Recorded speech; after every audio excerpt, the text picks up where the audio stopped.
Hey everyone, it's Jason again. After the last video, I said that I would give an update on the rebuild after the crash during the 10th flight, and that's this video.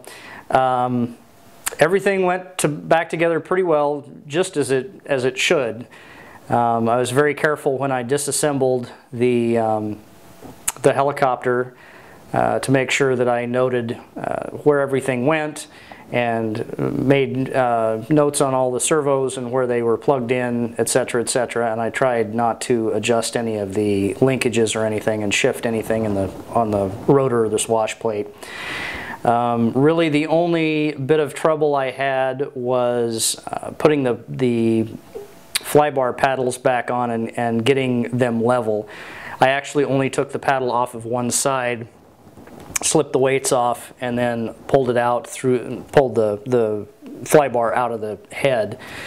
And so the weights on the other side of the flybar were still intact, so I just butted those up to the frame, the nuts that hold the flybar in the frame, and then put the weights back on.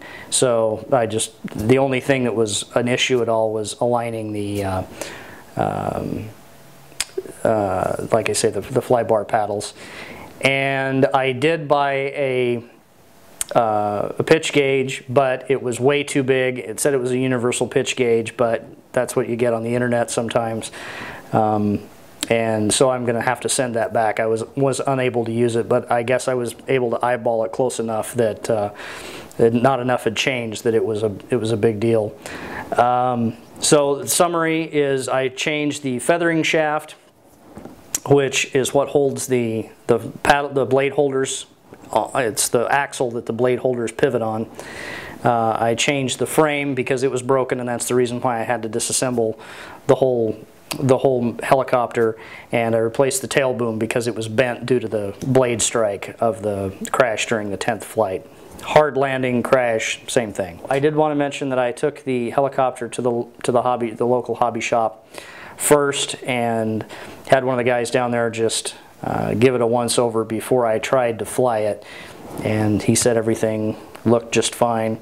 So I went ahead and proceeded to test fly it and trim it in. It took quite a bit to get it trimmed in, and I've since flown it 4 times and no problems so far, knock on wood.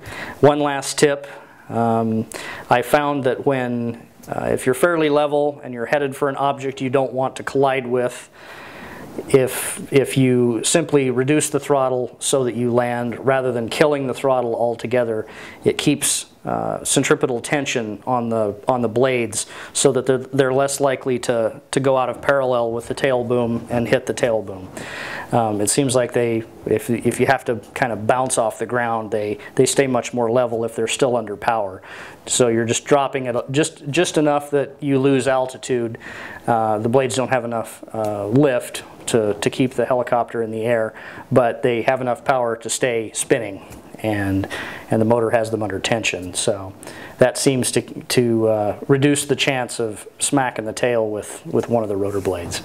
Other than that, I think we can roll straight into the video, or of the video of the flight. And I wasn't originally going to post this video. It was more just a skills test for me to put the camera on the ground and see if I could keep the helicopter in hover within view of the camera the whole time. And I almost made it. There was a couple of times, especially when I first took off, that it drifted. There was a little breeze, so it drifted out of frame for a little while. But anyway, hope you enjoy it, and we'll see you next time.